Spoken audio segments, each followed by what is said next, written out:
Perfect. So you guys know from time to time, I like to just share cool stuff, cool stories, cool people. Depending on when we publish this video, you may have seen this guy in some other stuff. This is Cody Stewart of Vang Systems, but we're not going to talk about the shotgun so much in this video. Cody's got kind of an interesting experience as a younger guy, and I thought, you know, especially some of you older cats whose hair matches mine or is a little bit more into the white side of things, you're gonna freak out when you hear where this guy spent his youth. So, you know, tell us a little bit about your time at Gunsite as a kid.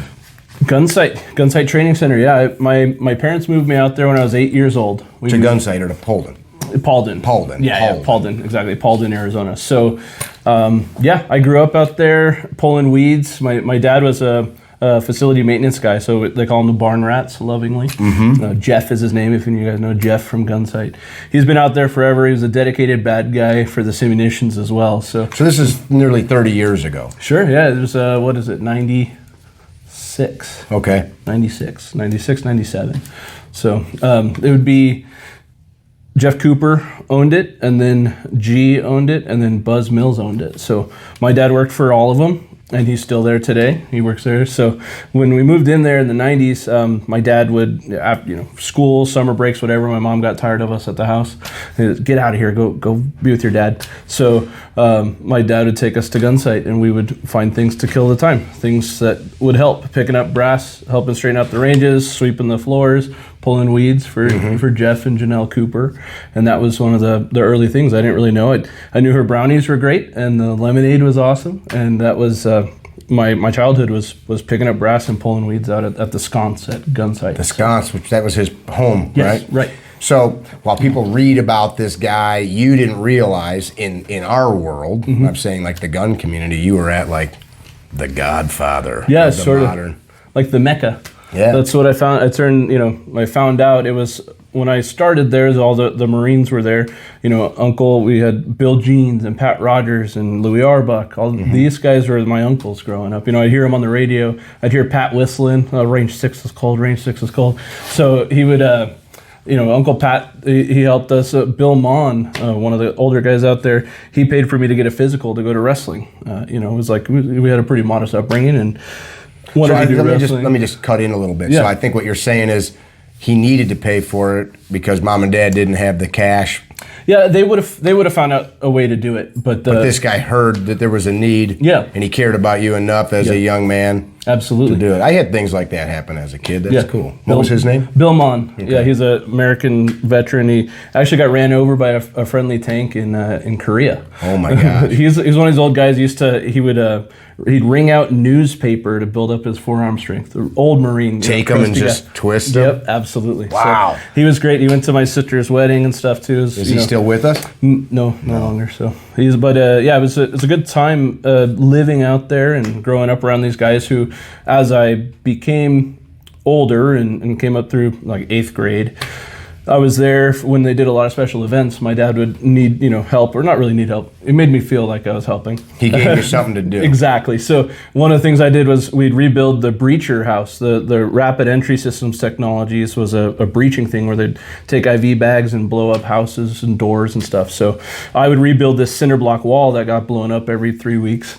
And then I'd rebuild the house of doors, we called it. There's like 35 doors. We'd have to go in and hang a bunch of doors for them to do explosive breaching. So that was one of the cool things, Another from there, as we kind of grew through, middle school, this is where I met Hans Vang. So Vang Systems, Hans Vang came out to do a demo at Gunsite, early 2000s, and he became Uncle Hans right away. He invited everybody out to dinner after the demo. He's showing these weird shotguns with holes in the barrels, but he was great. If anybody who has met him knows he's an eccentric guy, and he just he sucks the air out of a room in a good way. And so he became Uncle Hans. A couple years later, he moved Vang out there to Arizona. Moved to Chino Valley out of Goleta, California. And that's where he saw my best friend and I were at the bus stop waiting for a bus, and we were up to no good. And he's like, "Hey, you guys know how to push a broom?" And I'm like, "Oh, that's Uncle Hans." Tell them no. No. So, yeah, we got in there sweeping floors, and that's how I started at Vang Comp. I've been there on the payroll now. I wasn't on the payroll then, but on the payroll, through high school till now, been on the payroll for 21, 22 years now. Now you're the president. Yes, sir. That's pretty cool. Thank you. So Louis Auerbach. Mm-hmm. Yeah, Uncle Louis. You got to shoot with Louis and train and... Yeah, I didn't. I got to watch him teach. I wasn't, as a younger dude, I wasn't shooting guns on the line with these, but I got to watch all the classes and the shoot-offs. I'd go there for shoot-offs. I'd go there on the catwalk at the fun house and watch on the rim of the Dozier as people clearing washes or doing the shoot houses. That's cool. And yeah, in '99, actually, that was one of the things where, Columbine happened, and a lot of these guys that are coming to Gunsite they're the dudes that go kicking doors and take care of things like that. So they had not done force on force with younger shooters. Guess who got to be the younger shooter? So I was a designated bad guy for a while to help these guys, So they were using you because you were the threat of the age and body type, mindset even, to get a good look at it. Yep, absolutely. That's cool. So that was, it was a different summer. What I did over my summer break, I had a pretty good one in school every year. So what do you remember of Jeff? Jeff, not too much. He was, wheelchair bound when I met him. But I remember talking about Glocks. People were talking about Glocks in front of him, and he's like, "Yeah, I just threw mine in the trash." That's what he said. He says it bounced back up. So here's mine. Right, I've got one too. But I think he would be fine with where that stuff has come now, the combat Tupperware. Yeah. But I don't have too many memories of him. I remember him at all the barbecues, and I never really saw him at the house. I was just pulling weeds and picking up brass. So that's pretty cool. Yeah, Janelle was great. She was a great, super friend. I mean, just the ideal, the picture of a perfect grandma. I've heard that from everybody that knew her. Yep, yeah. I concur. Yeah. So yeah, it was great. Good time. Do you guys run any of the shotgun stuff out there at all? Yeah, the Vang Comp system. We make the Gunsite service shotgun. So there's a Remington and a Mossberg version, and they're Vang comped with the barrels. They got our sights, our safety, the follower, the tube extension, and mag pull stocks. So the Vang comp system, we developed it out there. That was one of my jobs early on at Vang Comp, was going out every time they did a 260 class, which is their entry-level shotgun. Mm-hmm. I'd go in on Monday, Tuesday. Sometimes Hans would do a lecture. Hans Vang would do a lecture there to talk about improvements. I'd take a note of what people are shooting, come back on Wednesday and see what had fallen off. And I'd go normally install shorter butt stocks for people and dome safeties and things. Mm-hmm. And then I'd go back on the shoot off on the last day and see who wins. And we'd keep track and see what worked and what didn't, and people that are running, who's winning, what are they shooting? Is there anything we could do better? So that's where a lot of the development came from, was that. So yeah, Gunsite and Vang Comp are pretty interlinked as far as the development of a professional shotgun. Very cool. Yeah. Tell us a memory of being out there that nobody's ever heard, that you've never talked about on a recording. Can you think of something cool? Oh, well, yeah, I haven't talked about it on a thing. So, Pat Rogers, sure. Rest in peace. Rest in peace, Pat. Pat drove a Jeep. Pat was a short man. Okay. Well, my dad thought it'd be funny to rig up a rope ladder to fall out when he opened his Jeep door. And it did, and it was great. So the door opened and out falls a rope ladder? And you hear Pat Rogers, "God damn it, Jeff!" He knew exactly who did it, and he was hopping around. Lapping his ass off on that. Yeah. That's a great story. There's personal stuff with I was terrified of javelinas as a kid for some reason. And they're everywhere out there. Oh, right? Yeah. It's lousy with javelinas out there.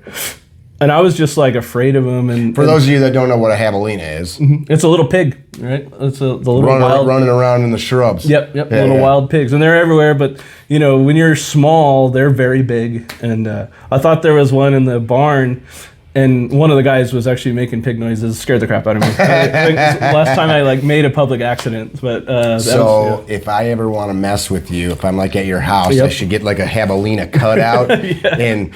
Yeah, just make noises at me. That would do it. That's funny. Send me right back to that day when I was I think I stubbed my toe and I cut my shin on somebody's trailer hitch because I just scooted. As soon as I heard what I thought was a javelina, I had to get the hell out of there, just beeline in the other direction. And I still have that bump on my shin from the trailer hitch. That's cool. It was a good time. Bennett and I stopped for lunch on the way over, and we were just kind of commenting about something completely different than this conversation. We were talking about like the arcs of life, like you're born, and like maybe in high school you meet a girl, and that like changes the arc. Maybe you join the military, and that changes the arc. Maybe somebody important dies, and it's like, you know, these kind of like ping pong of like these.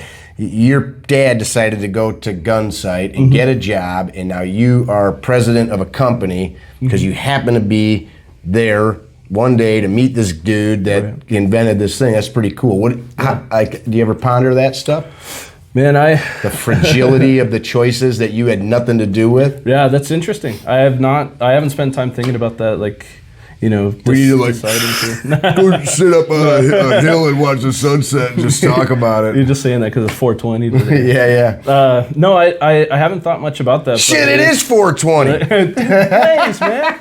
I don't do drugs. Samesies. No, I'm a federal contractor, so none of that. But it's interesting to think about that. It is things that we had no choice over, but, you know, try and make the best of what comes at you. Thankfully, one of those arcs was meeting my wife in high school. Oh, fantastic. High school sweethearts, 20 years. That's cool. Yeah, so that makes it easy to chase your dreams when you got a solid lady, you know. I like that. What's her first name? Jennifer. That's a good name. Jennifer, she's awesome. Yeah. I would never change most anything in life. Maybe I've probably made a few choices that cause pain to people that I would go back and change, but it's pretty cool that you've created a career from picking up brass. Sure, yeah. When you look at it that way, and I think that is pretty accurate. Because you could have said, this sucks, I hate it here, I don't want to do this stuff, you know, I want to go become a hairdresser. Like, I could totally see you as a hairdresser. Okay, interesting. Regular, like on top of the hairdresser? Good. I could just see you, like, you know, tell me about your day. That's right. I do like to talk about people's days, but I think for me, it's Vang Comp Systems. It's such a played out term, but what they say, if you love what you do, you don't work a day in your life. It's sort of true. Some of the days you're like, oh God, but I mean, Vang Comp is my baby, right? It's been around for 36 years, and I've been working for 21, 22 years, and it is what we've made of it. My team, the ownership, but it's most of my direction and the vision, the feedback I get from people, from viewers. Hey, you should do this, you should try this. Let's go check it out. So for me, like I said, having the lady at home, and she does great. She works at the VA. So it's like, that's my rock and foundation. Allows me to go chase this dream and see what this baby becomes. I love it. Yeah. I hope you guys enjoyed the little, you know, kind of off-topic story from the usual stuff. I've heard him talk about this stuff before, and what's cool, my friend Michael Bain, who I'm sure you know, absolutely, he likes to say, "Tell me a story. Tell me a story." And it's everybody's got some cool story. Like, there's always some cool story. But for most of the people that view this type of content, you know, it's kind of neat to hear. I don't know why that's going off. Oh yeah, it's going off because somebody's calling you because you're the president of Vang Comp Systems, and it's important. I'm sorry. I'm having breakfast with Cameron Hopkins this morning. We're staying with him while we were in town, and I don't want to spill too much of the beans, but he's working on something pretty cool that has to do with the history of firearms, and like fighting with firearms and some other stuff. Nice. And I gave him your card because I said, you got to call Cody because he's got like some history and some stories that could be pretty cool. So maybe you'll see more of that. How do people find your business again? Vang Comp Systems, VANGCOMP. Just check us out. That's all our handles on all the socials. And if you email us, it's me responding to you. So come find me. Let me know if you got any shotgun questions. I'd be happy to talk to you. Hope you dug it. Be well. Don't be dickheads. Tell somebody you love them. And we will see you on the range.